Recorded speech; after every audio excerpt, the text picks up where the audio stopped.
Comme d'habitude désormais, il est temps d'annoncer le plan détaillé de ce grand format que nous avons promis sur un premier bilan juridique de l'état d'urgence sanitaire. Et pour effectuer ce grand format, j'ai la chance, une fois de plus, d'accueillir une équipe qui comporte des titulaires, des nouveaux venus, pas de remplaçants à signaler, pas de blessés non plus, et c'est tant mieux.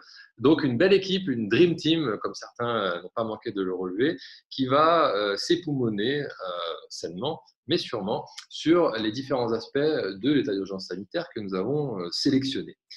Comme à l'accoutumée, deux parties viendront essentiellement ponctuer le grand format.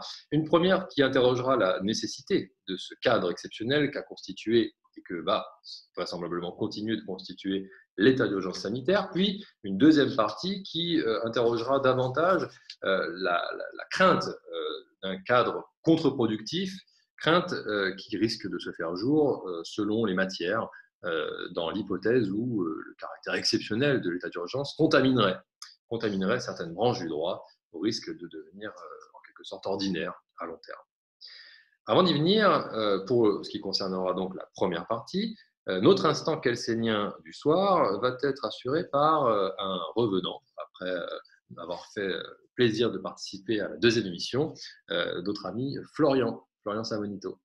Bonjour Marc, donc toujours de Montpellier, maître de conférence à l'Université de Bordeaux. Je suis ravi d'être parmi vous encore une fois. J'espère tenir les délais, cette fois-ci 5 petites minutes. Et une petite dédicace aux collègues qui vont commencer le Tour de France, un peu spécial cette année. Les futurs collègues, j'espère que ça, ils réussiront et qu'on aura plein de recrutés cette année. Voilà. Ils n'iront pas en fait.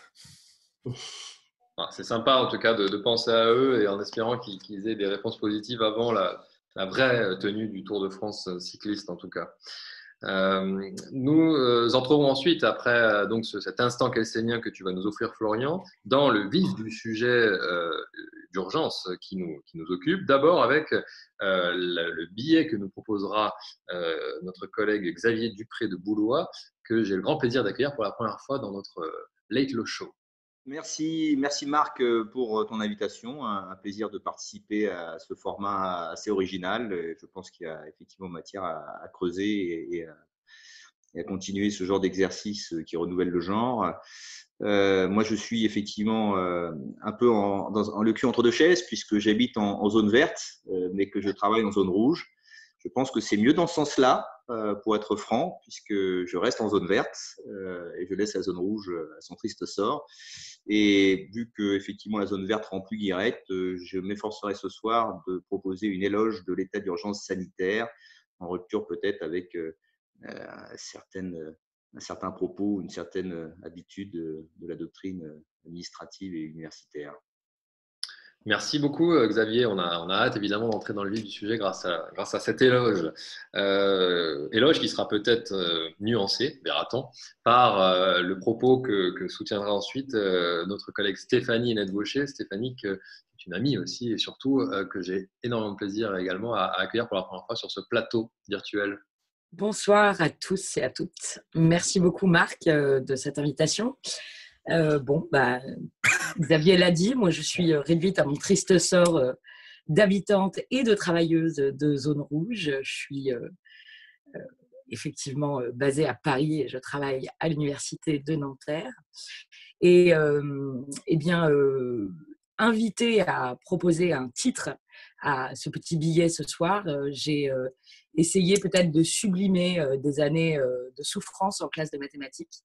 Et j'essaierai effectivement de concilier une analyse un peu critique du recours à l'état d'urgence avec quelques vagues souvenirs transformés de classe de maths. Très bien, je vois que tu as été très inspiré et que, comme quoi, les corvées que nous infligent nos chers et tendres enfants ont aussi du bon, puisque tu leur rends hommage par la même occasion. On verra si ça se paye derrière, mais une chose est sûre, on aura montré qu'on est tout à fait ouvert à toutes les classes d'âge, à toutes les générations, puisque à la suite de ce que tu vas nous proposer, Stéphanie, c'est un étudiant du master de droit de l'homme que tu diriges, sauf erreur, qui interviendra, Valentin Caro, pour proposer le fruit d'un travail collectif. Bonsoir à tous et à tous. Oui, je suis fier et ravi de représenter le Master de droit de l'homme de Nanterre. Donc, je vous présenterai notre travail de recensement des arrêtés préfectoraux. J'ajoute aussitôt que ce sera sous la bienveillance, le patronage, la complicité, je ne sais comment le qualifier, de Serge, qui nous fait le plaisir d'être un membre régulier sur ce plateau désormais. Ravi d'être là à nouveau présent. Le Master de droit de l'homme est co-dirigé maintenant par Tatiana Grundler et Isabelle Boukobza. Stéphanie a dirigé le Master, elle dirige le CREDOF maintenant. Mais c'est une Dream Team aussi, ce Master droit de l'homme.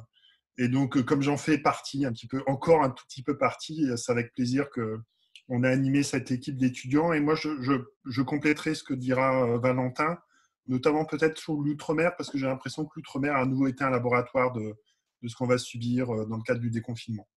Voilà pour le premier gros volet de ce grand format qui devrait nous amener à ainsi interroger la nécessité, l'utilité, la pertinence du cadre exceptionnel que constitue cet état d'urgence ciblé sur le volet sanitaire. On accordera un temps à un débat que j'espère viral pour permettre à chacun de réagir aux propos qui auront été tenus. Et puis, on enchaînera avec l'état d'urgence sanitaire démembré en quelque sorte dans certaines branches, on ne va pas être exhaustif, avec tout d'abord un regard sur le risque de contamination tel que Jérémy a choisi de le cibler.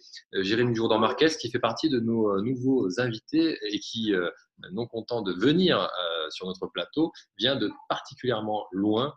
Oui, bonsoir Marc. Merci déjà pour ton invitation. C'est vraiment super d'être ici en plein après-midi pour moi. Il fait encore très beau aujourd'hui. Ça me coupe un peu la journée, mais c'est un plaisir de vous voir tous. Donc je viens des Antilles, de l'Université des Antilles en Guadeloupe, puisqu'on a deux pôles en Martinique et en Guadeloupe, et je suis professeur là-bas. Et donc je vais vous présenter aujourd'hui un peu l'état de la procédure civile et me demander si finalement le Covid n'a pas réussi ce dont rêvait le gouvernement depuis des années, à savoir vider les tribunaux. En tout cas, si c'est le cas, peut-être que on va avoir des mesures qui vont se pérenniser dans le temps, et c'est ce qu'il y a à craindre. Et puis évidemment, tu viens d'évoquer le laboratoire, et Serge a évoqué le laboratoire que sont les DOM en matière d'état d'urgence. Ça, je ne peux que aller dans ce sens-là. On est soumis à des restrictions encore plus sévères que vous ne l'êtes dans l'Hexagone, quand bien même on a extrêmement peu de cas, ce qui est quand même assez paradoxal. Mais on a aussi eu des décisions assez remarquées du tribunal administratif de Guadeloupe sur la chloroquine. Enfin bon, on s'amuse beaucoup ici. Donc voilà. En tout cas, je te remercie encore une fois pour ton invitation. Merci à toi d'être des nôtres, et de la même manière, vous voyez qu'on n'est vraiment pas amené à entretenir une routine malgré les inconvénients du confinement. Parmi les autres nouveaux venus, j'ai le plaisir d'accueillir notre praticien du soir, si je puis dire, même si ce n'est pas tout à fait le seul, en tout cas praticien côté barreau, en la personne de Rémi Demaret. Ou Desmarais, tu vas me préciser. Demaret, c'est la particule qu'on nous a enlevée à la Révolution. Du coup, bonsoir à toutes et à tous. Je vais tenter, comme dirait notre président Macron, d'apporter des choses concrètes ce soir par rapport à l'état d'urgence et ses conséquences sur la procédure administrative, sur le droit de l'urbanisme et sur d'autres conséquences qui ont été révélées par cette crise épidémique. Merci encore donc, de me faire le plaisir de venir. Et le trio procédural sera total une fois que notre ami Jean-Baptiste Perrier, qui vient donc Jean-Baptiste nous parlera des effets indésirables de l'adaptation de la procédure pénale. Une fois qu'on aura ainsi traversé les méandres de cet état d'urgence sanitaire démembré, on prendra un peu d'air avec un instant philosophique que Benoît nous a promis, en attendant qu'il finisse lui aussi de dîner, puisque certains trouvent que c'est trop tôt et ils veulent conserver un horaire espagnol. Et puis Arnaud, qui lui est là, nous livrera son billet d'humeur du soir. Oui, bonjour Marc, bonjour à tous. Alors, cohérent comme un plan de déconfinement ou le traitement juridique des travailleurs du sexe, pour faire simple, en une poignée de minutes, il est impossible de faire le tour des incohérences sur le sujet. Aussi, les confinés ne pardonneront que ne soient pas évoquées les prises de position de certains parlementaires, farouchement opposé à la prostitution au motif que les prostituées sont des victimes et qui, en même temps, plaident pour la création d'assistants sexuels pour les handicapés, car ce sont des victimes. De même, on n'évoquera pas la constitutionnalité douteuse de l'article 611-1 du Code pénal, contravention de nature légale et donc hérésie s'il en est. Non, pour être raccord avec le thème de ce soir, on parlera des choses qui se font face caméra.